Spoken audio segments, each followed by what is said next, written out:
कले तांकर चरण तले आसीबा निमंते पुणी तांकर गौरव महिमा करबा निमंते तांकर चरण तले आसी बसिबा निमंते प्रभु जीवित मानक मध्य रे आमान को गणना करिसंती सेति प्रभु को धन्यवाद दिए। धन्यवाद प्रवीणा सिस्टर अति सुंदर भाव में आज इंटरसेसरी प्रेयर को लीड करिथिबारु प्रवीणा सिस्टर को धन्यवाद दिए। धन्यवाद दे मानकर प्रिय आज्ञा प्रमोद परिछा आज्ञा को सी इंटरसेसरी प्रेयर लीड करी गले जेते जण जोड़ित हो प्रार्थनार योद्धा माने प्रार्थना करी गले प्रत्येक को मध्य धन्यवाद दिए। समस्त को प्रेज द लॉर्ड प्रभु प्रत्येक को आशीर्वाद करंतु। आसंतु आमने इस समय रे समस्ते आमने जदि सठिक जगह रे अछु आमने वीडियो ऑन करबा इस समय रे बसिबा पुनी प्रभुंकर गौरव महिमा करबा प्रभुंकर प्रशंसा करबा जेतु आमने जीवित परमेश्वरंकर प्रशंसा करू अछु महिमा करू अछु आ से परमेश्वर जे कि आमान को तांकरी प्रतिमूर्ति रे आमान को निर्माण करि अछंती से परमेश्वर सदा सर्वदा चाहती आमानकर मुखर गौरव आ प्रशंसा पाइबा निमंते से योग्य परमेश्वर से सदा सर्वदा यह चाहि थांती। आसंतु आमने इस समय रे आमने वीडियो ऑन करबा बसिबा पुणी समस्ते मिलित भाव में आमने प्रभुंकर गौरव महिमा करबा। आज आराधना निकटवर्ती हेबा पूर्व मु गोटे पदवाक्य पठन करने को चाहे। हे परमेश्वर मोहर चित्त सुस्थिर अछि मु गान करिबी हाँ मु आपना गौरव सहित प्रशंसा गान करिबी। हे नेबल वीणे जाग मु निजे अति प्रभात रे जागिबी। हे सदा प्रभु मु गोष्ठी वर्ग मध्य तुमको धन्यवाद देवी और मु अन्य देशीय मानक मध्य तुमर प्रशंसा गान करिबी। ईश्वरंकर जीवंत वाक्य दे आराधना करने को जाउथिबा आमानकर मनोनीत 4 जण दास दासी को मु प्रभु जीशु ख्रीष्टଙ୍କ नाम रे स्वागत करे। आसंतु आमने आराधना निकट को जीवा। आज आमानक गहण रे आराधना करबा निमंते आमानकर अति प्रिय दीदी सुप्रीति पाल दीदी आमानक गहण रे उपस्थित अछंती। मु प्रभु जीशु ख्रीष्टଙ୍କ मधुमय नाम रे प्रिय दीदी को स्वागत करे। आसंतु गोटे उच्च करताल दे प्रिय दीदी को आमाने स्वागत करबा। प्रेज द लॉर्ड दीदी ए समय आप गोटे गीत द्वारा प्रभुंकर गौरव करिबा। सर्वप्रथम आम मानकर उद्धारकर्ता परित्राता प्रभु को धन्यवाद दिए आंकर दया अनुग्रह आम जीवित मानक मध्य नाम स्थान पाई जीवन रे बंची सुंदर प्रभात देखिया हालेलुया आ मते सुंदर सुजोग देथिबारु आम मानकर होस्ट आज्ञा को धन्यवाद दिए। पुणे प्रवीणा सिस्टर को मध्य मते स्मरण करी फोन माध्यम रे जणाइछंती प्रवीणा सिस्टर को मध्य धन्यवाद दिए। पुणे उपस्थित समस्त मोर वॉइस एते क्लियर गौरव करबा निमंते आउ कुआ गला मु ठीक अछि बोली कहितली। आमे माने गीत गाइबा समस्त मिलिमिशि गीत गाइबा समस्त जानी शुणी थिबा वाक्य गीत ही आउ गीत गाइबा आगरु मु गीत सहित 91 रो 81 रो 1 2 पठन करबी। 81 आंभ मानक बल स्वरूप परमेश्वरଙ୍କ उद्देश्य उच्च स्वर रे गान कर जाकुबर परमेश्वरଙ୍କ उद्देश्य रे जयध्वनि कर गीत उठाओ ओ दारा नेबल सहित मनोहर वीणा जंत्र आण।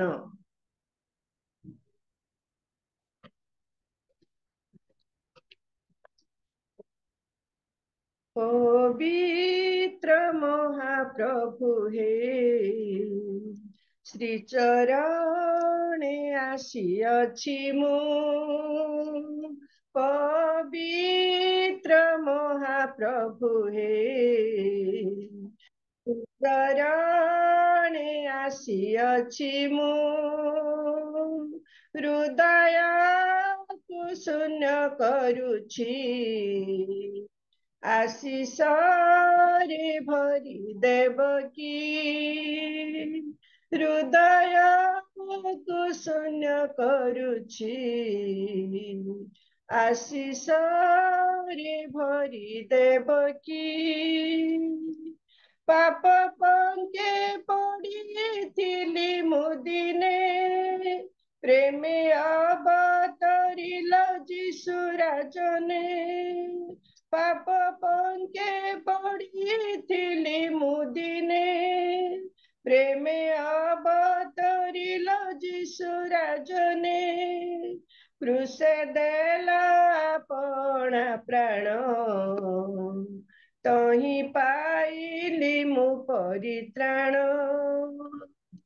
क्रूसे देला अपना प्राण तही पाइली मु परित्राण पवित्र महाप्रभु हे श्री चरणे आसिअछि मु हृदय कुसुम करुछि आशीष रे भरी देवकी सेही महाप्रेम को एबे भूली जाई आधुनिक दुनिया रे चाले मोहि सेही महाप्रेम को एबे भूली जाई आधुनिक दुनिया रे चाले मोहि फेराए नेत्र जुगल तुम बिना मु अटे दुर्बल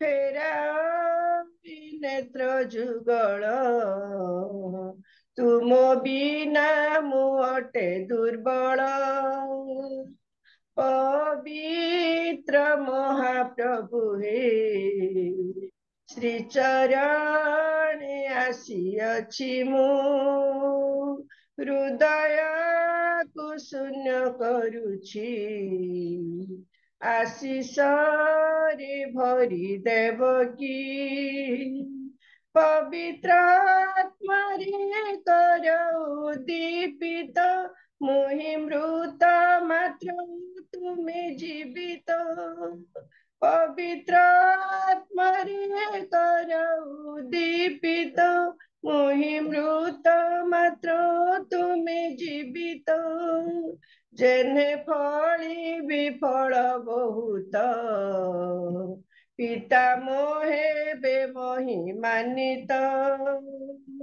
जेने फली विफल बहुत पिता मोहे बे महिमान्वित पवित्र महाप्रभु हे श्री चरणे आसिअछि मु हृदय को शून्य करुछि आशीष रे भरी देवकी हृदय को शून्य करुछि आशीष रे भरी देवकी हालेलुया धन्यवाद सुजोग देथिबारु नमस्कार धन्यवाद समस्त दीदी बहुत बहुत धन्यवाद अति सुंदर भाव गीत गान करी प्रभुंकर गौरव करिथिबारु आपनको बहुत बहुत धन्यवाद दे गीत गाइबा आगु मोर किछि कंठ नाई मु भले गाई पारबी नाई बोली कहले किंतु बहुत सुंदर भाव गीत गान करी प्रभुंकर गौरव करथिबारु आपनको बहुत बहुत धन्यवाद दे आसंतु दीदी को पाई गोटे उच्च कर ताळ दे दीदी को धन्यवाद दब आसंतु पुनर्बार माने प्रभुंकर निकटवर्ती हेबा पुनर्बार गीत गान करी माने प्रभुंकर गौरव करिबा आज आमानक गहण रे प्रभुंकर मनोनीत दास आमानकर पवित्र जेना आज्ञा अछंती आउ जेना आज्ञा को मैं समय स्वागत करे एक गीत गान करी प्रभुंकर गौरव करिबा हेबा प्रेज द लॉर्ड आज्ञा Praise the Lord. Praise the Lord. ସମସ୍ତଙ୍କୁ ମୋର ନମସ୍କାର ନମସ୍କାର ନାଇଁ ନମସ୍କାର ସାହେଲେ ଚଲା ପତେ ମୋର ଆଉ କିଛି ପ୍ରଭୁ ଲୋଡ଼ା ନାଇଁ ମୋର ଆଉ କିଛି ପ୍ରଭୁ ଲୋଡ଼ା ନାଇଁ ମୋର ତୁମେ ପଥ ତୁମେ ସତ୍ୟ ତୁମେ ଜୀବନ ମୋର ହି ନିତ୍ୟ ତୁମେ ହିଁ ପଥ ତୁମେ ହିଁ ସତ୍ୟ, ତୁମେ ଜୀବନ ମୋର ହେ ନିତ, ଆସିଛି ତୁମ ପାଶେ ମତେ ନିଅ ତୋଳି, ପାପ ମୋ ସବୁ ଭୁଲି ଆସିଛ ଦିଅ ଡାଳି, ତୁମରି କୃଷ ମୋର ପ୍ରତୀକ ଜୀବନର, ତୁମରି କୃଷ ମୋର ପ୍ରତୀକ ଜୀବନ, ଆଉ କିଛି ପ୍ରଭୁ ଲୋଡ଼ା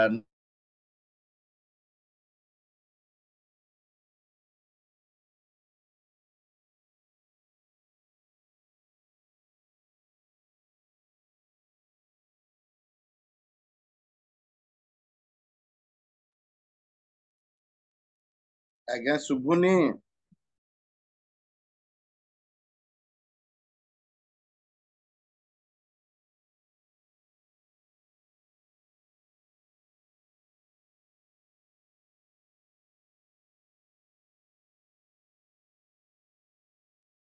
ଆଜ୍ଞାଙ୍କର ନେଟୱାର୍କ ପ୍ରୋବ୍ଲେମ ହେଇଗଲା, ଶୁଭା ଯାଉନି।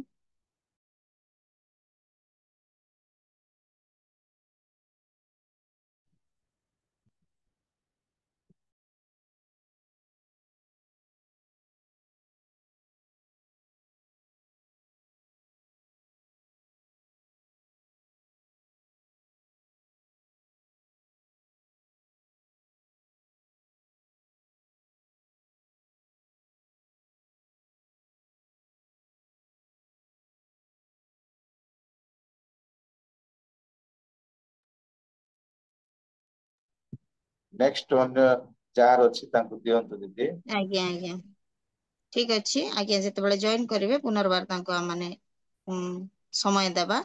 ବର୍ତ୍ତମାନ ମାନେ ଆଗକୁ ବଢିବା। ଏ ସମୟରେ ମୁଁ ଅନୁରୋଧ କରେ ଆମମାନଙ୍କ ଗହଣରେ ଆଉ ଜେନା ବାବୁ ଅଛନ୍ତି, ପ୍ରେଜ ଦ ଲର୍ଡ ଆଜ୍ଞା। ପ୍ରେଜ ଲର୍ଡ ଦିଦି।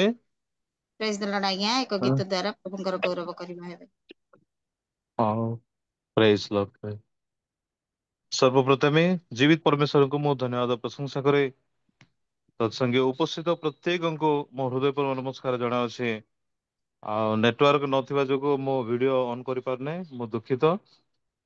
ହଉ ପ୍ରଭୁଙ୍କର ଗୌରବ ପ୍ରଶଂସା କରିବା। ପ୍ରେଜ ଲର୍ଡ ଦିଦି, ମୋର ଭଏସ ଶୁଭା ଯାଉଛି ଦିଦି? ଆଚ୍ଛା। ଆଜ୍ଞା ଆଜ୍ଞା ଶୁଭା ଯାଉଛି। Hallelujah hallelujah praise. ପ୍ରଭୁ ହେ କି ଦେଇ ପୂଜିବି ତୁମ ଚରଣ, କି ଦେଇ ପୂଜିବି ତୁମ ଚରଣ, ପ୍ରଭୁ ହେ କି ଦେଇ ପୂଜିବି ତୁମ ଚରଣ, କି ଦେଇ ପୂଜିବି ତୁମ ଚରଣ। ତୁମେ ତ୍ରାଣକାରୀ, ତୁମେ ପତିତ ପାବନ, ତୁମେ ତ୍ରାଣକାରୀ, ତୁମେ ପତିତ ପାବନ, କି ଦେଇ ପୂଜିବି ତୁମ ଚରଣ, ପ୍ରଭୁ ହେ କି ଦେଇ ପୂଜିବି ତୁମ ଚରଣ, କି ଦେଇ ପୂଜିବି ତୁମ ଚରଣ।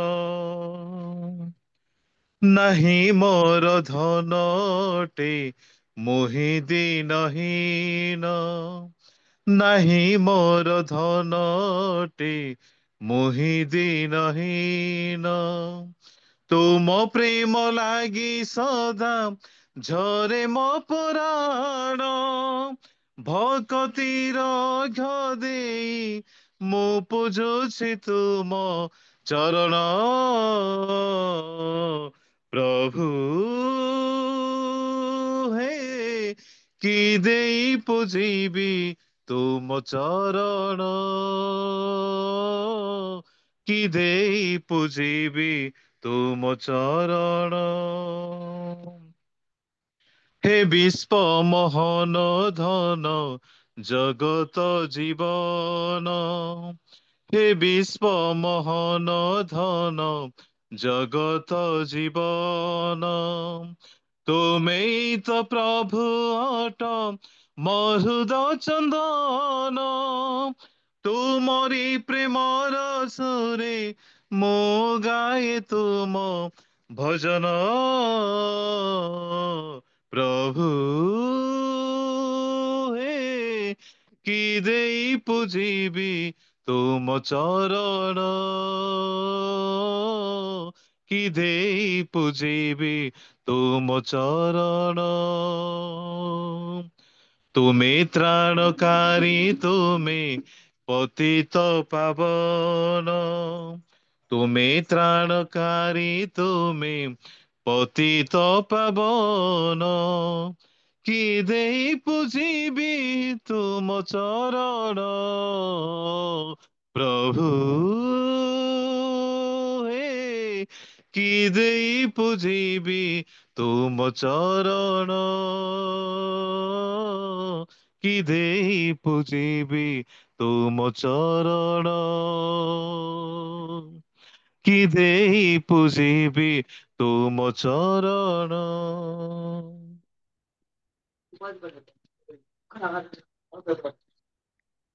ପ୍ରେଜ ଲର୍ଡ ଦିଦି। ଧନ୍ୟବାଦ ଆଜ୍ଞା, ବହୁତ ବହୁତ ଧନ୍ୟବାଦ। ବହୁତ ସୁନ୍ଦର ଗୀତ ଗାନ କରିଛନ୍ତି, ବହୁତ ସୁନ୍ଦର କଣ୍ଠ ମଧ୍ୟ ପ୍ରଭୁ ଦେଇଛନ୍ତି। ଅତି ସୁନ୍ଦର ଭାବରେ ଗୀତ ଗାନ କରି ପ୍ରଭୁଙ୍କର ଗୌରବ କରିବା ନିମନ୍ତେ, ଆଉ ପ୍ରଭୁଙ୍କର ଗୌରବ ହଉ। ପ୍ରେଜ ଦ ଲର୍ଡ ଆଜ୍ଞା। ଆସନ୍ତୁ ପୁନର୍ବାର ମାନେ ଆଉ ଗୋଟେ ଗୀତ ଗାନ କରି ପ୍ରଭୁଙ୍କର ଗୌରବ କରିବା। ଆମମାନଙ୍କ ମଧ୍ୟରେ ବ୍ରଦର ମନୋଜ ନାଗ ଆଜ୍ଞା ଅଛନ୍ତି। ପ୍ରେଜ ଦ ଲର୍ଡ ଆଜ୍ଞା। Lord, ପ୍ରେଜ ଦ ଲର୍ଡ ଆଜ୍ଞା। ଆଉ ଏଇ ସମୟ ଆପଣଙ୍କର ଏକ ଗୀତ ଗାନ କରି ପ୍ରଭୁଙ୍କର ଗୌରବ କରିବା ହେବ। ପ୍ରଭୁଙ୍କର ଗୌରବ କରି ସୁନ୍ଦର ସମୟ ପାଇଁ ଏବଂ ସୁନ୍ଦର ସୁଯୋଗ ଦେଇଥିବାରୁ ହୋଷ୍ଟ ମଧ୍ୟ ସାର୍ଙ୍କୁ ମଧ୍ୟ ଏବଂ ସମସ୍ତଙ୍କୁ ମୋର ଆନ୍ତରିକ ପ୍ରେସ୍ ଦ ଲର୍ଡ ଜ୍ଞାପନ କରି ଆସୁ। ଏହି ସମୟରେ ପ୍ରଭୁଙ୍କ ଗୌରବ ନିମନ୍ତେ ଗୋଟେ ଗୀତ ଗାଇ ପ୍ରଭୁଙ୍କ ସ୍ତୁତି କରିବା। ହେ ମଙ୍ଗଳମୟ ଯୀଶୁ ରାଜନ, ତୁମେ ଅନାଦି ଈଶ୍ୱର ସତ୍ୟ ସନାତନ। ହେ ମଙ୍ଗଳମୟ ଯୀଶୁ ରାଜନ, ତୁମେ ଅନାଦି ଈଶ୍ୱର ସତ୍ୟ ସନାତନ। ତୁମ ଆରାଧନା କରିବାକୁ ଏଇ ମନ ମୋର ନୀତି ଜାଗୁ, ତୁମରି ସ୍ତୁତି କରିବା ପାଇଁ ରହୁ ମୋ ପ୍ରାଣ ବାୟୁ। ହେ ମଙ୍ଗଳମୟ ଯୀଶୁ ରାଜନ, ତୁମେ ଅନାଦି ଈଶ୍ୱର ସତ୍ୟ ସନାତନ। ହେ ମଙ୍ଗଳମୟ ଯୀଶୁ ରାଜନ, ତୁମେ ଅନାଦି ଈଶ୍ୱର ସତ୍ୟ ସନାତନ। ଜିହୋବା ଜିରି ଈଶ୍ୱର, ଆହେ ପ୍ରଭୁ କୃପା କର, ଧନ୍ୟ ଏ ଛାର ଜୀବନ, ଗାଇ ତୁମ ଜୟ ଗାନ। ତୁମେ ସ୍ୱୟମ୍ଭୁ ଈଶ୍ୱର, ସ୍ୱଗୌରବେ ପରିପୂର୍ଣ୍ଣ, ଭକତି ଭରେ ତୁମ ଚରଣେ ବିତି ଯାଉ ମୋ ଜୀବନ। ନେବଲ ଝଙ୍କାରେ ଉଚ୍ଚ କର ତାଳେ ଗାଉଥିବି ତୁମ ନାମ, ବୀଣାର ତାନରେ ସୁମଧୁର ସ୍ୱରେ ଭଜୁଥିବି ନିତିଦିନ। ହେ ମଙ୍ଗଳମୟ ଯୀଶୁ ରାଜନ, ତୁମେ ଅନାଦି ଈଶ୍ୱର ସତ୍ୟ ସନାତନ। ହେ ମଙ୍ଗଳମୟ ଯୀଶୁ ରାଜନ, ତୁମେ ଅନାଦି ଈଶ୍ୱର ସତ୍ୟ ସନାତନ। କାଲବରି ଝୁଲେ ହେଲ ବଲିକୃତ, ହେ ଯୀଶୁ ପ୍ରେମମୟ। କ୍ଷମା କଲ ପ୍ରଭୁ ପାପ ଯେତେ ମୋର, ହେ ଯୀଶୁ ଦୟାମୟ। କଲୁଷ ଅନ୍ତରେ ଅନୁତାପନୀରେ ଆସିଛି ଦୁଆରେ ତୁମ, ପବିତ୍ର ରକ୍ତେ ଧୋଇ ଦେ ଜୀବନ।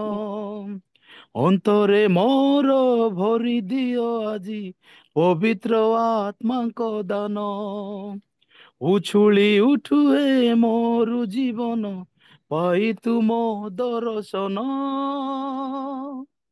ହେ ମଙ୍ଗଳମୟ ଯୀଶୁ ରାଜନ, ତୁମେ ଅନାଦି ଈଶ୍ୱର ସତ୍ୟ ସନାତନ। ତୁମ ଆରାଧନା କରିବାକୁ ଏଇ ମନ ମୋର ନୀତି ଜାଗୁ। ତୁମ ଆରାଧନା କରିବାକୁ ଏଇ ମନ ମୋର ନୀତି ଜାଗୁ। ତୁମରି ସ୍ତୁତି କରିବା ପାଇଁ ରହୁ ମୋ ପ୍ରାଣ ବାୟୁ। ହେ ମଙ୍ଗଳମୟ ଯୀଶୁ ରାଜନ, ତୁମେ ଅନାଦି ଈଶ୍ୱର ସତ୍ୟ ସନାତନ।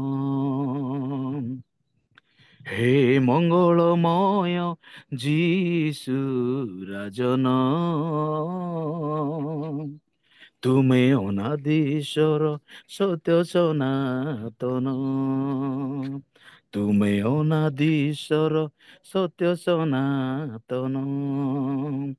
ତୁମେ ଅନାଦି ଈଶ୍ୱର ସତ୍ୟ ସନାତନ। ଥ୍ୟାଙ୍କ ୟୁ, ଧନ୍ୟବାଦ। ଧନ୍ୟବାଦ ଆଜ୍ଞା, ବହୁତ ବହୁତ ଧନ୍ୟବାଦ। ବହୁତ ସୁନ୍ଦର ଗୀତ ଥିଲା। ବହୁତ ସୁନ୍ଦର ଭାବରେ ଆପଣ ଗୀତ ଗାନ କରି ପ୍ରଭୁଙ୍କର ଗୌରବ ମହିମା ପ୍ରଶଂସା କରିଥିବାରୁ ଆପଣଙ୍କୁ ରିଏଲ ମିନିଷ୍ଟ୍ରି ଅଫ ଇଣ୍ଡିଆ ତରଫରୁ ଆପଣଙ୍କୁ ବହୁତ ବହୁତ ଧନ୍ୟବାଦ ଅର୍ପଣ କରେ। ପ୍ରାଇଜ ଥିଲା ଆଜ୍ଞା। Thank you. ଆସନ୍ତୁ ପୁନର୍ବାର ଆମମାନେ ଆଉ ଗୀତ ଦ୍ୱାରା ପ୍ରଭୁଙ୍କର ଗୌରବ କରିବା। ଆଉ ଅଧା ଗୀତ ଗାନ କରିଥିଲେ କିନ୍ତୁ ନେଟୱାର୍କ ପ୍ରୋବ୍ଲେମ ଯୋଗୁଁ ସେ କଟି ଯାଇଥିଲେ। ପୁନର୍ବାର ଆମମାନଙ୍କ ସହିତ ଜଡିତ ହୋଇ ଅଛନ୍ତି ଆମମାନଙ୍କର ପ୍ରିୟ ଆଜ୍ଞା ଡିକନ ପବିତ୍ର ଜେନା ଆଜ୍ଞାଙ୍କୁ ମୁଁ ପୁନର୍ବାର ଏଇ ସମୟ ଦିଏ। ଆଉ ସେ ତାଙ୍କର ଗୀତକୁ ସେ କମ୍ପ୍ଲିଟ କରି ପ୍ରଭୁଙ୍କର ଗୌରବ କରିବା ହେବେ। ପ୍ରେଜ ଦ ଲର୍ଡ ଆଜ୍ଞା।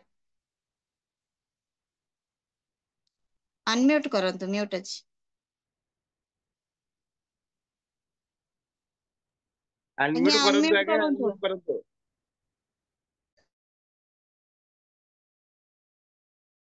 ଏଲେ ଚଲା ପଥେ ମୋର ଆଉ କିଛି ପ୍ରଭୁ ଲୋଡ଼ା ନାହିଁ ମୋର, ଆଉ କିଛି ପ୍ରଭୁ ଲୋଡ଼ା ନାହିଁ ମୋର। ତମ ସାଘେରା ଜଗତ ସାରା ଜୀବନ ପଥେ ମୋ ଦିଶେ ହରା, ତମ ସାଘେରା ଜଗତ ସାରା ଜୀବନ ପଥେ ମୋ ଦିଶେ ହରା। ଆଲୋକ ଦିଅ ଭରି ଆଏ ଜଗତ ଜ୍ୟୋତି, ଅନ୍ଧାର ପସରି ମୋର ପରାଣେ ଶାନ୍ତି। ଆଲୋକ ଦିଅ ଭରି ଆଏ ଜଗତ ଜ୍ୟୋତି, ଅନ୍ଧାର ପସରି ମୋର ପରାଣେ ଶାନ୍ତି। ତୁମେ ପ୍ରଭୁ ମୋର, ତୁମେ ଜୀବନର ଆଉ କିଛି ପ୍ରଭୁ ଲୋଡ଼ା ନାହିଁ ମୋର, ଆଉ କିଛି ପ୍ରଭୁ ଲୋଡ଼ା ନାହିଁ ମୋର। ତୁମେ ସାଥୀ ହେଲେ ଚଲା ପଥେ ମୋର, ତୁମେ ସାଥୀ ହେଲେ চলা পথে মোর, ଆଉ କିଛି ପ୍ରଭୁ ଲୋଡ଼ା ନାହିଁ ମୋର। ଧନ୍ୟବାଦ। ଟାୱାର ମୋର ଅସୁବିଧା ହେବାରୁ ବନ୍ଦ ହେଇଗଲା, ଧନ୍ୟବାଦ, କ୍ଷମା କରନ୍ତୁ। ପୁନର୍ବାର ସୁଯୋଗ ଦେଇଥିବାରୁ ବିଶେଷ ବିଶେଷ ଆମର ସିଷ୍ଟରକୁ ଧନ୍ୟବାଦ ଦିଏ। ଧନ୍ୟବାଦ।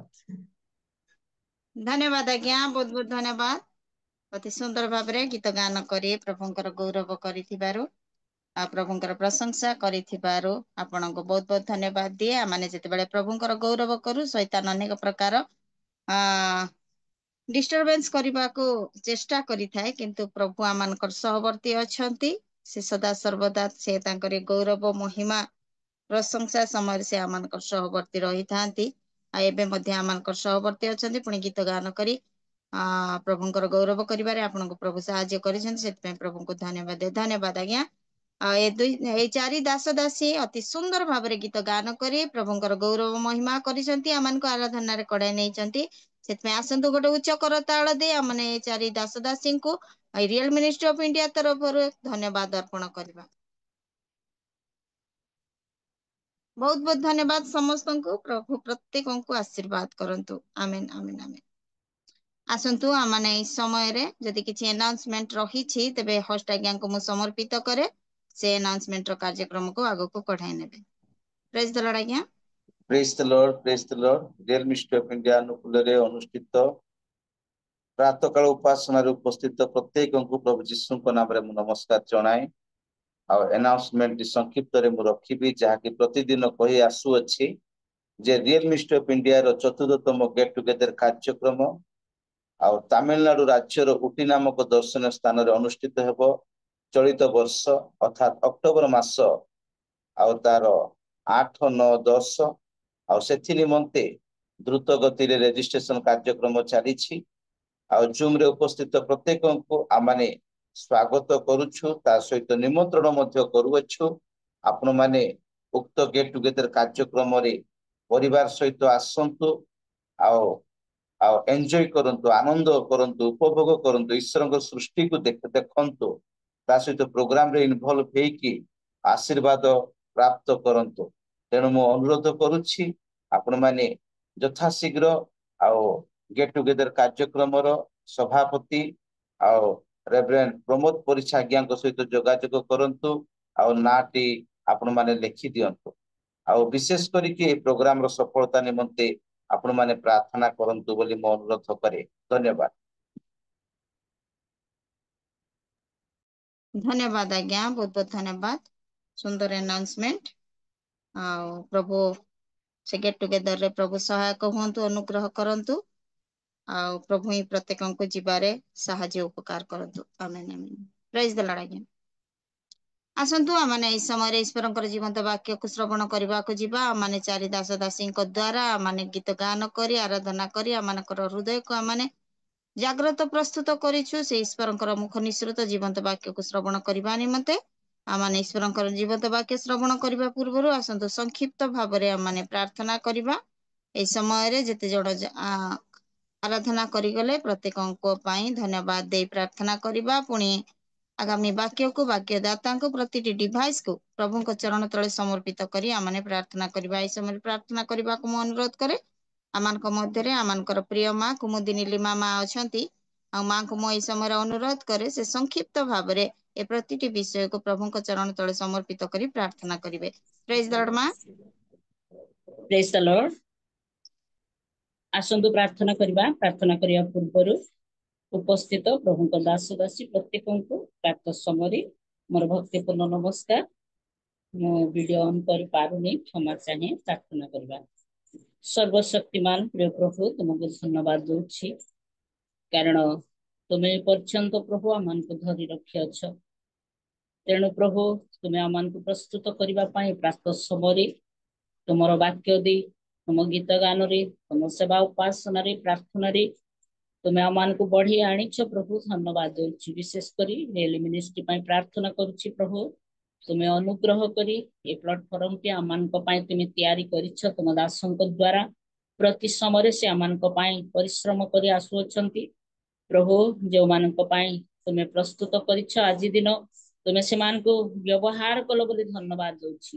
ତୁମେ ସୁକଣ୍ଠ ଦେଇ ପ୍ରଭୁ ତୁମର ଗୌରବ, ତୁମର ପୂଜା ବନ୍ଦନା କରିବା ପାଇଁ ତୁମ ଦାସ ଦାସୀ ମାନଙ୍କୁ ଏ ସ୍ଥାନକୁ ଆଣିଲ, ଧନ୍ୟବାଦ ପ୍ରଭୁ। ମଧ୍ୟ ତୁମର ସେବା ଉପାସନାରେ ପ୍ରଭୁ ତୁମେ ଆଗକୁ ବଢେଇଛ, ଏଥିପାଇଁ ଧନ୍ୟବାଦ।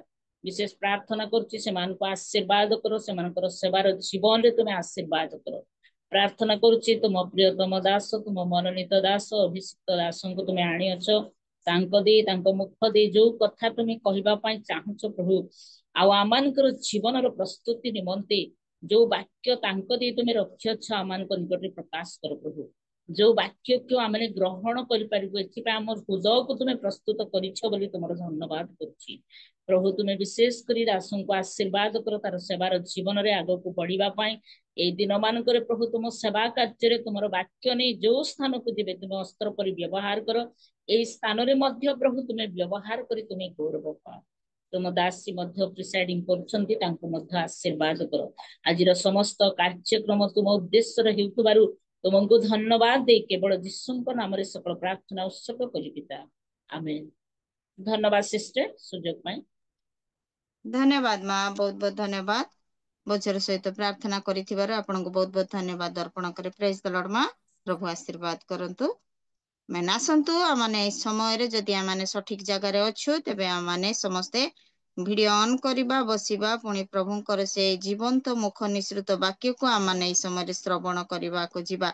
ଆଜି ଆମମାନଙ୍କର ରିଏଲ ମିନିଷ୍ଟ୍ରି ଅଫ ଇଣ୍ଡିଆର ଏ ପ୍ରଭାତ କାଳୀନ ଉପାସନାରେ ଈଶ୍ୱରଙ୍କର ମୁଖ ନିସୃତ ଜୀବନ୍ତ ବାକ୍ୟକୁ ପ୍ରଦାନ କରିବା ନିମନ୍ତେ ଆମମାନଙ୍କ ଗହଣରେ ସୁଦୂର କଟକରୁ ରେଭରେଣ୍ଡ ଯୁଗଳ ଜେନା ଆଜ୍ଞା ଆମମାନଙ୍କ ଗହଣରେ ଉପସ୍ଥିତ ଅଛନ୍ତି। ଆଉ ପ୍ରିୟ ଆଜ୍ଞାଙ୍କୁ ଏଇ ସମୟରେ ମୁଁ ଏକ ବାକ୍ୟ ଦେଇ ସ୍ୱାଗତ କରିବାକୁ ଚାହେଁ। ଯେହେତୁ ସେ ତୃଷିତ ପ୍ରାଣକୁ ପରିତୃପ୍ତ କରନ୍ତି, ଅକ୍ଷୁଧିତ ପ୍ରାଣକୁ ଉତ୍ତମ ଦ୍ରବ୍ୟରେ ପୂର୍ଣ୍ଣ କରନ୍ତି, ଆମମାନେ ସେଇ ଉତ୍ତମ ଖାଦ୍ୟକୁ ଆମମାନେ ଏବେ ଭୋଜନ କରିବାକୁ ଯିବା ପ୍ରିୟ ଆଜ୍ଞାଙ୍କ ମାଧ୍ୟମ ଦେଇକି। ଆଉ ଆସନ୍ତୁ ଆମମାନେ ଗୋଟେ ଉଚ୍ଚ କରତାଳ ଦେଇ ରେଭରେଣ୍ଡ ଯୁଗଳ ଜେନା ଆଜ୍ଞାଙ୍କୁ ଆମମାନେ ସ୍ୱାଗତ କରିବା ଈଶ୍ୱରଙ୍କର ବାକ୍ୟ କହିବା ନିମନ୍ତେ। ପ୍ରେଜ ଦ ଲର୍ଡ ଆଜ୍ଞା, ଏଇ ସମୟ ଆପଣଙ୍କର। ଆପଣ ଆମମାନଙ୍କୁ ଈଶ୍ୱରଙ୍କର ଜୀବନ୍ତ ବାକ୍ୟ ଦେଇ ଆଗକୁ କଢେଇ ନେବା ହେବେ। Praise the Lord.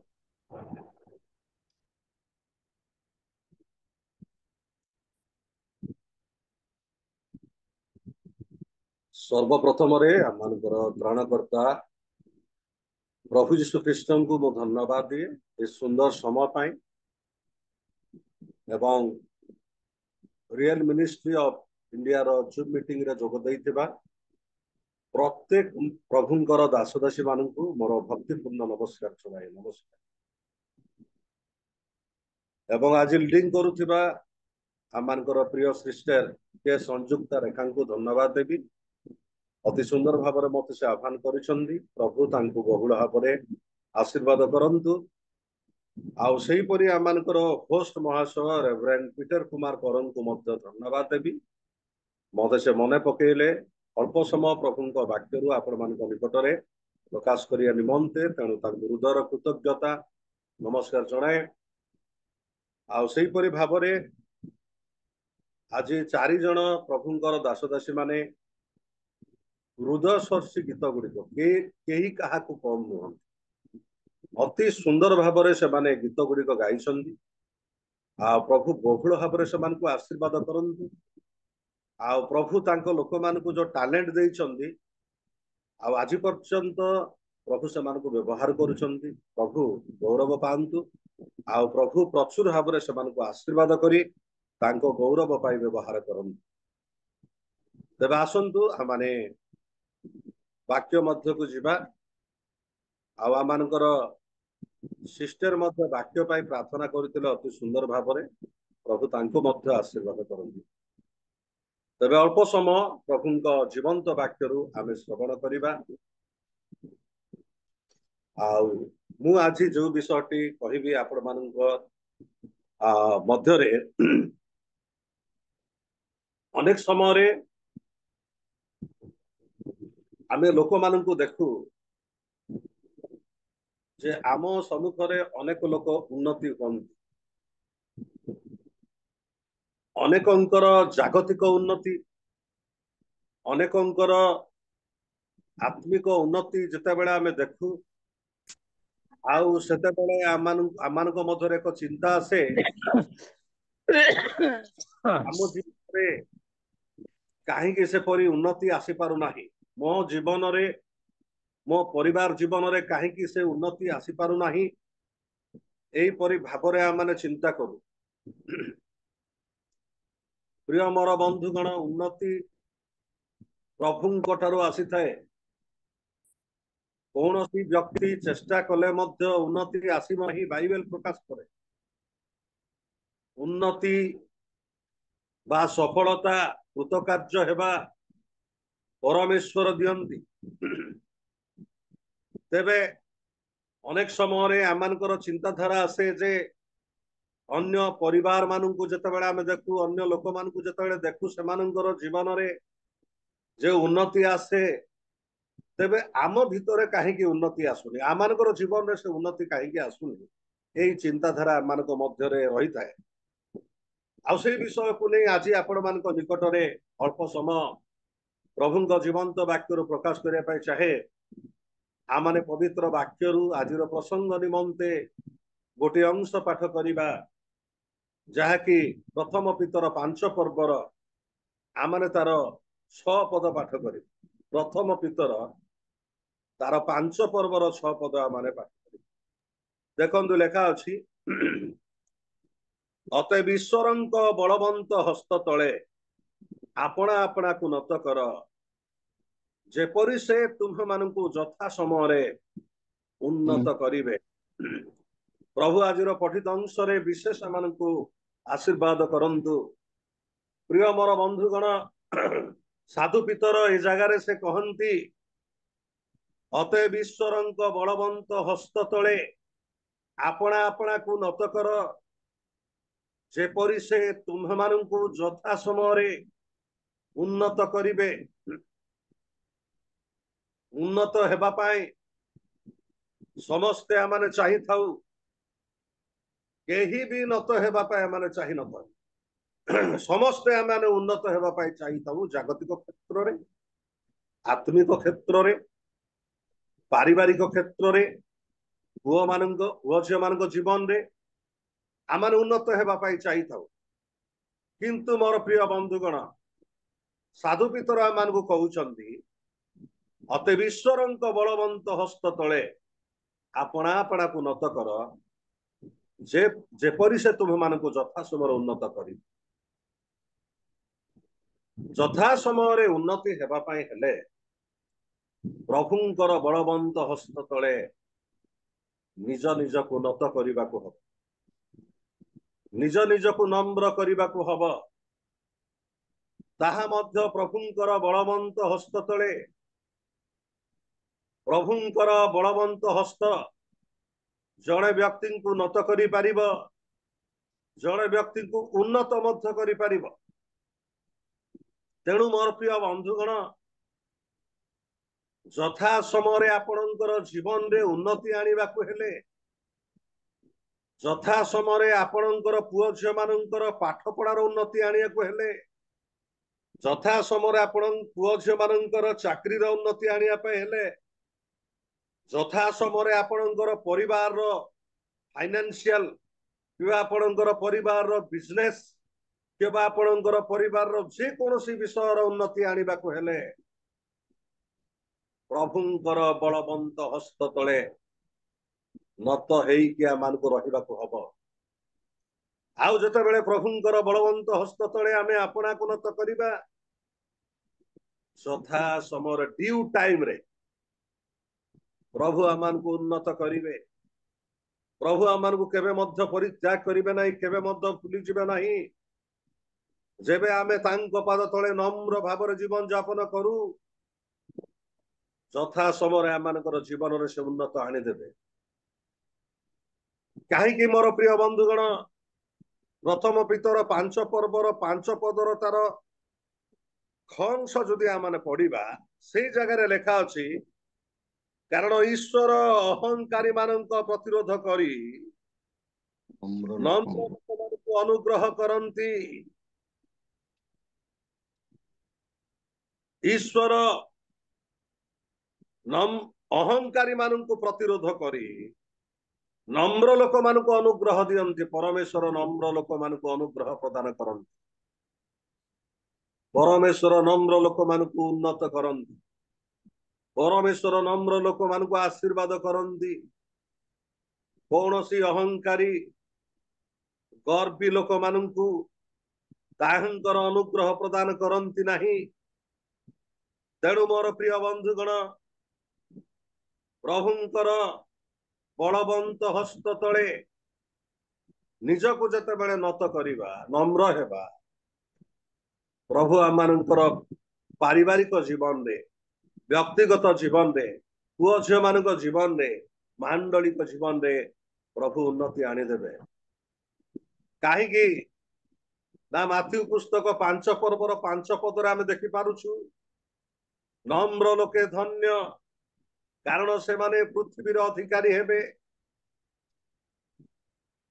ନମ୍ର ଲୋକମାନଙ୍କୁ ପରମେଶ୍ୱର ପୃଥିବୀର ଅଧିକାରୀ କରିବେ।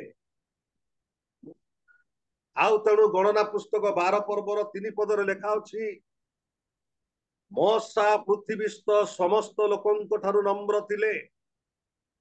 ଆଉ ତେଣୁ ପରମେଶ୍ୱର ଇସ୍ରାଏଲ ଲୋକମାନଙ୍କୁ, ପ୍ରାୟ 6 ଲକ୍ଷ ଲୋକମାନଙ୍କୁ ମିଶର ଦେଶରୁ ଉଦ୍ଧାର କରିବା ପାଇଁ ମୋଶାଙ୍କୁ ପରମେଶ୍ୱର ବ୍ୟବହାର କରିଥିଲେ, ଯେହେତୁ ମୋଶା ଜଣେ ନମ୍ର ଲୋକ ଥିଲେ।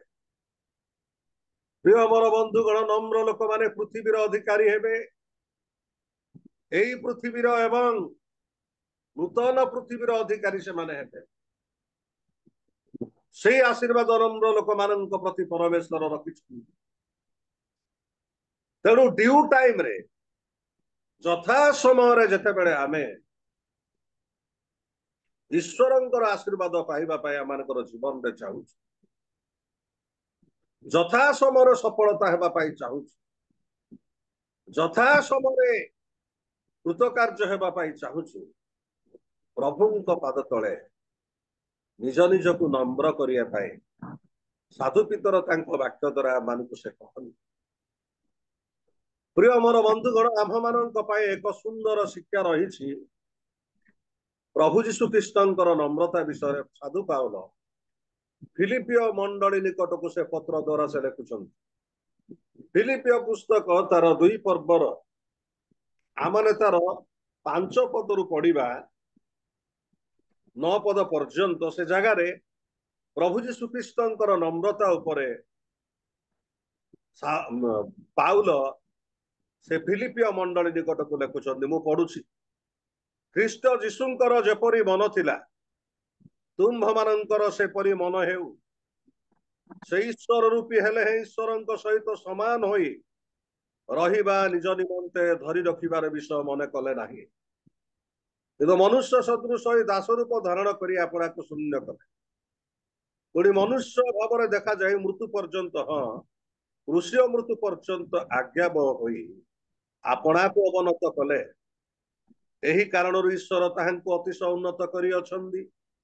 ପୁଣି ସମସ୍ତ ନାମ ଅପେକ୍ଷା ସର୍ବୋତ୍କୃଷ୍ଟ ନାମ ତାହାଙ୍କୁ ପ୍ରଦାନ କରିଅଛନ୍ତି। ପ୍ରିୟ ମୋର ବନ୍ଧୁଗଣ, ଫିଲିପିଓ ମଣ୍ଡଳୀ ନିକଟକୁ ସାଧୁ ପାଉଲ ସେ ଯେତେବେଳେ ପତ୍ର ଦ୍ୱାରା ଲେଖୁଛନ୍ତି, ପ୍ରଭୁ ଯୀଶୁ ଖ୍ରୀଷ୍ଟଙ୍କର ନମ୍ରତାର ଜୀବନକୁ ସେ କଣ କରୁଛନ୍ତି, ପ୍ରକାଶ କରୁଛନ୍ତି। ସେ କହୁଛନ୍ତି, ଖ୍ରୀଷ୍ଟ ଯୀଶୁଙ୍କର ଯେପରି ମନ ଥିଲା ତୁମମାନଙ୍କର ସେହିପରି ମନ ହେଉ। ଓଡ଼ିଆରେ ମନ ଶବ୍ଦ ବ୍ୟବହାର କରାଯାଏ, କିନ୍ତୁ ଇଂରାଜୀରେ ହୃଦୟ ସହିତ ବ୍ୟବହାର କରାଯାଏ। ଖ୍ରୀଷ୍ଟ ଯୀଶୁଙ୍କର ହୃଦୟ ଯେପରି ଥିଲା, ତାଙ୍କ ଅନ୍ତଃକରଣ ଯେପରି ଥିଲା, ତୁମର ଅନ୍ତଃକରଣ ସେପରି। ସେ ଈଶ୍ୱର ରୂପୀ ହେଲେ ଈଶ୍ୱରଙ୍କ ସହିତ ସମାନ ହେଇ ରହିବା ନିଜ ନିମନ୍ତେ ଧରି ରଖିବାର ବିଷୟ ମନେ କଲା ନାହିଁ। ଈଶ୍ୱର ହେଲେ ମଧ୍ୟ ତାଙ୍କ ସହିତ ସମାନ ହେଇ ରହିବା ପାଇଁ निज निमंते धरी रखिबार विषय मन कले नाही, दास रूप धारण कले। जगत रे से कौन कले ना से साधारण शिष्य मानकर पाद धोईदेले, दास रूप से धारण कले। एक द्वितीय रे आपना को शून्य कले, मु किछि नाही बोली भाबी। द्वितीय रे आपना को शून्य कले। तृतीय रे कृष्य मृत्यु हो पर्यंत आज्ञावह हो आपना को अवनत कले। तांको ऊपर छेप पकेले, चापुड़ा मारिले, समस्त प्रकार निंदा तांको जीवन रे देले, क्रूस रे चढ़ेले, एक चोर भाव रे तांको कौन कले प्रकाश कले। लोक माने सबु विषय से सहय करी गले, निजको नम्र करी गले। आउ सेति पाई परमेश्वर एपरि भाव तांको उन्नति कले जे, उन्नत कले जे आमे 9 पदर देखुछु। एही कारण ईश्वर तांको अतिशय उन्नत करी अछंती, पुणी समस्त नाम अपेक्षा सर्वोत्कृष्ट नाम तांको प्रदान करी अछंती, जेपरि स्वर्ग मर्त ओ पाताल रे थिबा प्रत्येक जानू यीशुଙ୍କ नामरे नत। जुग जुग धरी महान महान लोक माने जन्म होइछंती जगत रे। अलेक्जेंडर द ग्रेट परि लोक, हिटलर परि लोक, नेरो परि लोक, बड़ बड़ महान लोक पृथ्वी रे जो माने जन्म होइछंती, से प्रकार लोक माने यीशुଙ୍କ पाद तळे नत। पृथ्वीर आरंभ रु शेष पर्यंत जेते लोक जन्म होइछ, तार कारण प्रभु यीशु ख्रीष्ट आपना को नम्र कले। आउ सेति भाई परमेश्वर तांको उन्नत करिछंती। प्रिय मोर बंधुगण, नम्रता संभ्रमर समुखवर्ती। आउ नम्रता उन्नति आनी दे, नम्रता आशीर्वाद आनी दे, नम्रता समस्त प्रकार मंगलता आनी दे। तेणु साधु पितर कहउछंती, अतएव ईश्वरଙ୍କ बलवंत हस्त तले आपना आपना को नत कर, जेपरि से तुमानकु यथा समय ड्यू टाइम रे यथा समय रे आमानकर जीवन रे उन्नति आनिबा को, यथा समय रे आमानकर पुओ छे मानकर चाकरी जीवन रे प्रभु आशीर्वाद करिया, यथा समय पुओ छे मानकर पाठ पढ़ा जेपरि हबो, यथा समय आमानकर पारिवारिक उन्नति जेपरि हबो। एई विषय जेते बेले आमाने पाउछु आ चिंता करूछु, प्रभुଙ୍କ पाद तळे आपना को नत करिबा, नत हेइकी रहिबा को हबो तांकर बलवंत हस्त तळे। तेबे प्रभु आमानकर जीवन रे तांकर आशीर्वाद को से आनी देबे। प्रिय मोर बंधुगण, उदाहरण स्वरूप गोटे पद आपण मानकु कहिबा पई चाहिबी। आमाने जिरिमिया पुस्तक 18 पर्व तार 1 रु आमाने 4 पद पर्यंत पाठ करिबा। से जगह रे अति सुंदर कथा गोटे आमाने देखि परिबा। जिरिमिया पुस्तक 18 पर्व 1 रु 4 पद पर्यंत। जिरिमियाଙ୍କ कथिरे सदा प्रभुଙ୍କ निकटरू एही वाक्य उपस्थित हैला, तुमे उठ कुंभकार गृह को जाओ, सेठारे आम्भे तुमको अपना वाक्य सुनाइबा। तेबे मु कुंभकार गृह को गली, आउ देख से चक्र रे अपना कर्म करूथिला। कुंभकार मृत्तिकार जो पात्र निर्माण करूथिला, ताहा ताहार हस्तरे बिगिड़ी जिबारु कुंभकार ता नहीं अपना इच्छा अनुसार आउ गोटे पात्र निर्माण कला। मु 4 पद को धरी किछि कथा आपण मानक निकट रे रखिया पाई चाहे। कुंभकार मृत्तिकार जो पात्र निर्माण करूथिला, ताहा ताहार हस्तरे बिगिड़ी जिबारु कुंभकार ताहा नहीं अपना इच्छा अनुसार आउ गोटे पात्र निर्माण। प्रिय मोर बंधुगण, ଯଥା ସମୟରେ ଆମମାନଙ୍କର ପରିବାର ମଧ୍ୟରେ ଉନ୍ନତି ଆସୁ ବୋଲି ଆମେ ଭାବୁଛୁ, କିନ୍ତୁ ଈଶ୍ୱରଙ୍କ ହସ୍ତରେ ଆମେ ନିଜକୁ ଦେବା ପାଇଁ ଇଚ୍ଛା କରିନଥାଉ। ଯେପରିକି କୁମ୍ଭକାର ମୃତ୍ତିକାର ଯୋଉ ପାତ୍ର ନିର୍ମାଣ କରୁଥିଲା, ତାହା ହସ୍ତରେ ବିଗିଡି ଯିବାରୁ ପ୍ରଭୁଙ୍କ ହସ୍ତରେ ଆମେ ବିଗିଡି ଯାଇଥାଉ। ଅର୍ଥାତ୍ ନିଜ ଇଚ୍ଛାରେ ଆମେ ପରିଚାଳିତ ହୋଇ ଯଥା ସମୟରେ ଉନ୍ନତି ଆସୁ ବୋଲି ଆମେ ଭାବୁ ଏବଂ ପ୍ରାର୍ଥନା କରୁ, ଶୀଘ୍ର ଶୀଘ୍ର ଆମମାନଙ୍କର ଜୀବନରେ ଏଇ କାମ ଯେପରି ହବ, ଏଇ ଆଶୀର୍ବାଦ ଆମେ ଯେପରି ପାଇବୁ, ସେଥିପାଇଁ ଆମେ ପ୍ରାର୍ଥନା କରିଥାଉ। କିନ୍ତୁ ଆମେ ପ୍ରଭୁଙ୍କର ହସ୍ତରେ ନିଜକୁ ସମର୍ପଣ କରିନଥାଉ।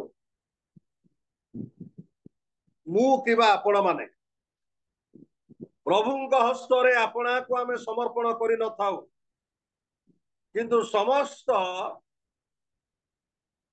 material blessing को आमनकर जीवन रे पाइबा पाई मु आपण माने चेष्टा करू।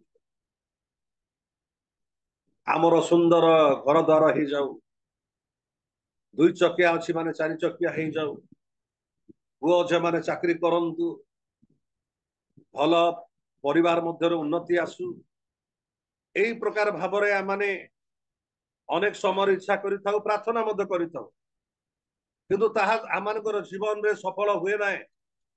तार कारण होछि प्रभुंक हस्तरे आमे बिगिड़ी जाइथाउ, प्रभुंक हस्तरे आपणा को आमे समर्पण करि न थाउ, तांक हस्तरे आमे देई न थाउ, तांक इच्छा अनुसार आमे चली न थाउ।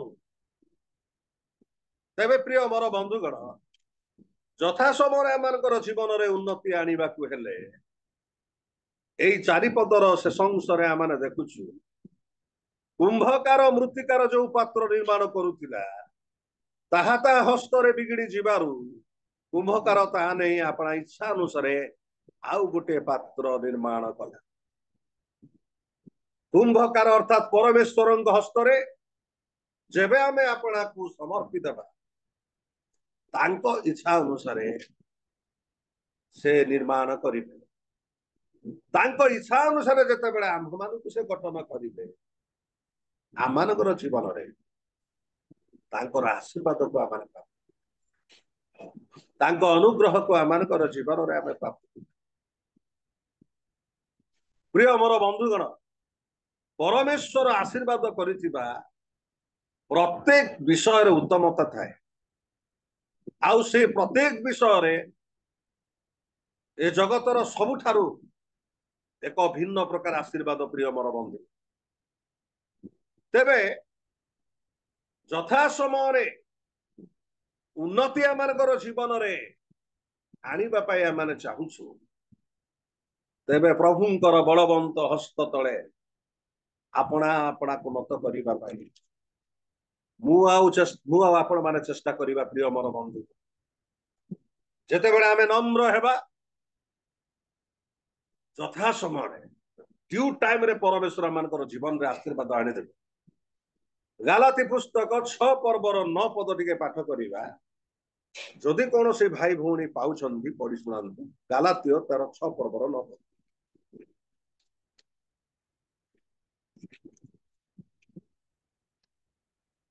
ठीक अच्छे मु पढ़ुछि।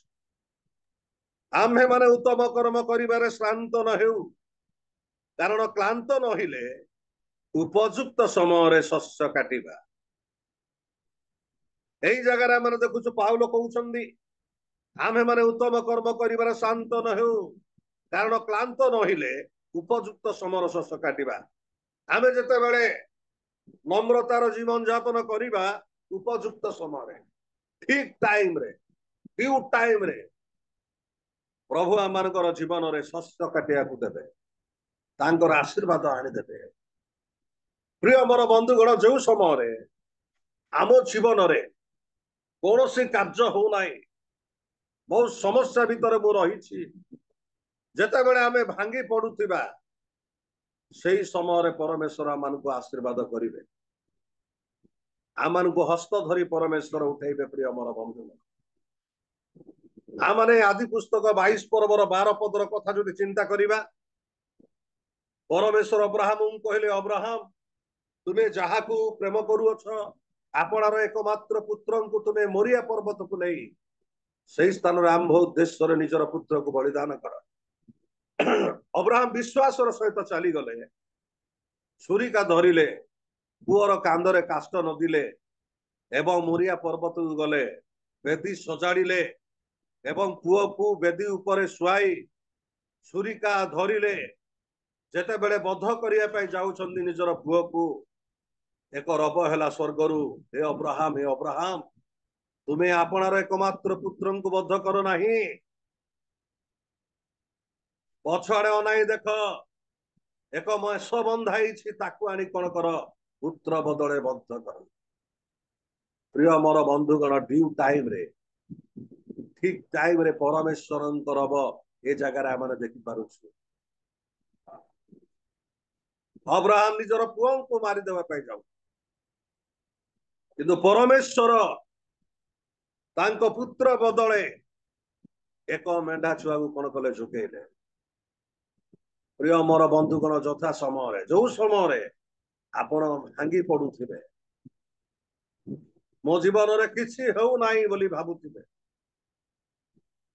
ମୁଁ ଦୁର୍ବଳ, ଉନ୍ନତ ମୋ ଜୀବନରେ ଆସୁନାହିଁ, ଏହା ଆପଣ ଭାବୁଥିବେ, ସେଇ ସମୟରେ ପ୍ରଭୁ ଆପଣଙ୍କୁ ଉଠେଇବେ ଯଥା ଟାଇମରେ। ତେଣୁ ଦିନେ ଶିଷ୍ୟମାନେ ଯେତେବେଳେ ସମୁଦ୍ରରେ ଯାଉଛନ୍ତି, ଚତୁର୍ଥ ପ୍ରହର ସମୟରେ ପ୍ରଭୁ ଯୀଶୁଖ୍ରୀଷ୍ଟ ସମୁଦ୍ରର ପାଣି ଉପରେ ଚାଲିକି ଯେତେବେଳେ ଆସୁଛନ୍ତି, ଜଳ ଉପରେ, ପ୍ରଥମର ସେମାନେ ଭୂତ ବୋଲି କହିଲେ, ଶେଷରେ ଜାଣିପାରିଲେ ଯେ ସେ ହେଉଛନ୍ତି ଯୀଶୁ। ସେତେବେଳେ ପିତର କହିଲେ, ଗୁରୁ, ମୁଁ ମଧ୍ୟ ଜଳ ଉପରେ ଆପଣଙ୍କ ନିକଟକୁ ଚାଲିକି ଆସିବି। ଯୀଶୁ କହିଲେ, ଆସ। ଯେତେବେଳେ ପିତର ଚାଲିକି ଯାଉଛନ୍ତି, ପବନକୁ ଦେଖି ଭୟ କରି ସେ ବୁଡି ଯାଉଛନ୍ତି। ସେତେବେଳେ ଯୀଶୁ ହସ୍ତ ଧରି ତାଙ୍କୁ ଉଠେଇଲେ। हे अल्प विश्वासी, काहींकि एडे भीरु, काहींकि तुमे भय करुछ। प्रिय मोर बंधुगण, जगतरे बुड़ी जाउथिबा समयरे, जगतरे भांगी जाउथिबा समयरे, जगतरे निराश हेबा समयरे, जगतरे दुखरे थिबा समयरे हस्त धरी यीशु उठेबे। ठीक टाइम रे, যথা সময়ে সে উঠেইবে আপন। Hallelujah. Hallelujah. Amen. Praise the Lord. ତେଣୁ ଈଶ୍ୱରଙ୍କର ବଳବନ୍ତ ହସ୍ତ ତଳେ ଯେତେବେଳେ ଆମେ ନତ କରିବା, ଯଥା ସମୟରେ ଉନ୍ନତ କରିବା। ଲୁକଲିଖିତ ସୁସମାଚାର 7 ପର୍ବର ତାର 11 ପଦରୁ ଯଦି ଆପଣ ଦେଖିବେ, ନାଇନନଗରର ବିଧବାର ପୁଅ, ଯୁବକ ପୁଅ ମୃତ୍ୟୁବରଣ କରିବାରୁ ତାଙ୍କୁ କବର ଦେବା ପାଇଁ ଲୋକମାନେ ନେଉଛନ୍ତି। କବରର ଗେଟ୍ ପାଖରେ ଯେତେବେଳେ ପହଞ୍ଚିଲେ, ସେଇ ବିଧବାର ଏକମାତ୍ର ପୁତ୍ର, ସେ ବିଧବାଟି ସେ ରୋଦନ କରୁଛନ୍ତି, ପୁଅରେ ତୋ ବାପା ମରିଗଲା ପରେ ତୋ ଉପରେ ମୁଁ ନିର୍ଭର କରିଥିଲି, କିନ୍ତୁ ତୁ ମଧ୍ୟ ମତେ ଛାଡିକି ଚାଲି ଯାଉଛୁ। ମା ଯେତେବେଳେ ଭାଙ୍ଗି ପଡି ରୋଦନ କରୁଛନ୍ତି, ଲେଖା ଅଛି ସେଇ ଜାଗାରେ ସମାଧିର ଗେଟ୍ ପାଖରେ, ବା ଯୋଉ ଜାଗାରେ ସମାଧି ଦେବେ ତାର ଗେଟ୍ ପାଖରେ ଯେତେବେଳେ ପହଞ୍ଚିଛନ୍ତି, ସେଇ ଦେଇ ଯୀଶୁ ଆସୁଥିଲେ। Hallelujah. ଯୁବକକୁ ତଳେ ରଖିବା ପାଇଁ କହିଲେ ଏବଂ ମାକୁ ପକେଇ ଛୁଇଁ କହିଲେ, ଆଗ ନାରୀ ରୋଦନ କର ନାହିଁ। ଏବଂ ସେ ଯୁବକକୁ କହିଲେ, ଯୁବକ ମୁଁ ତୁମକୁ କହୁଛି ଉଠ। ସେ ଜୀବନ ପ୍ରାପ୍ତ ହେଲେ। ଅଳ୍ପ ସମୟ ଭିତରେ ଯୀଶୁ ଯଦି ପହଞ୍ଚି ନଥାନ୍ତେ, ସେ ଯୁବକ କବର ପ୍ରାପ୍ତ ହେଇଥାନ୍ତେ। କିନ୍ତୁ ସେଇ ସମାଧିର ଗେଟ୍ ପାଖରେ ଯୀଶୁ ପହଞ୍ଚିଲେ ଏବଂ ପ୍ରିୟ ମୋର ବନ୍ଧୁଗଣ ଆମେ ଦେଖୁଛୁ ସେ ବିଧବାର ପୁଅକୁ ଜୀବନ ପ୍ରଦାନ କରି ବିଧବା ହସ୍ତରେ ସମର୍ପଣ କଲେ। ସେ ଟାଇମ ଏକ ଅଲଗା ଟାଇମ, ଯାହାର ଗୃହରେ ପୁଅ ଝିଅ ମାନେ ମରି ଯାଇଥିଲେ, ମରିଗଲା ପରେ ସେଇ ଟାଇମରେ ଯେତେବେଳେ ପୁଅ କିମ୍ବା ଝିଅ ଯଦି ବଞ୍ଚିଯିବ, ବାପା ମା ଜୀବନରେ ଯୋଉ ସମୟ ଆସିବ ତାହା ଏକ ଭିନ୍ନ ପ୍ରକାର ସମୟ। ଆଉ ସେଇଦିନ ସେ ବିଧବାର ଜୀବନରେ କଣ ହେଇଥିବ? ପ୍ରିୟ ମୋର ବନ୍ଧୁଗଣ,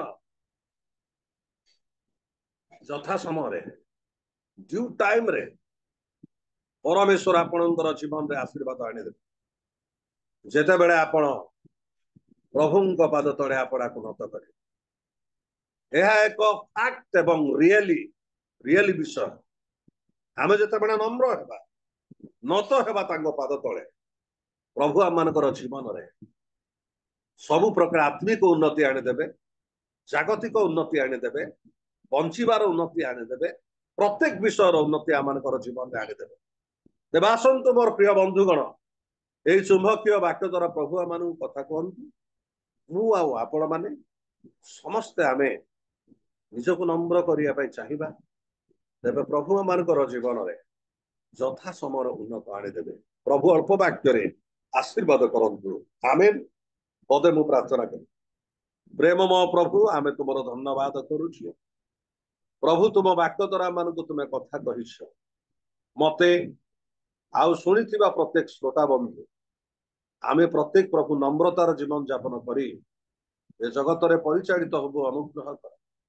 ଆମମାନଙ୍କର କୌଣସି ଜ୍ଞାନ କି ବୁଦ୍ଧି କି ସୌନ୍ଦର୍ଯ୍ୟ କି ଧନ ସମ୍ପତ୍ତି ହେତୁ ଆମେ ଗର୍ବ ନ କରି ପ୍ରଭୁ ତୁମ ପାଦ ତଳେ ନତମସ୍ତକ ହବୁ, ତୁମର ବଳବନ୍ତ ହସ୍ତ ତଳେ ନତମସ୍ତକ ହବୁ, ଯାରି ଫଳରେ ଆମମାନଙ୍କର ଜୀବନର ଉନ୍ନତ ଆସିବ। ସେଇ ଅନୁଗ୍ରହ ପ୍ରଭୁ ଆମମାନଙ୍କ ଜୀବନରେ ଭରି ଦିଅ।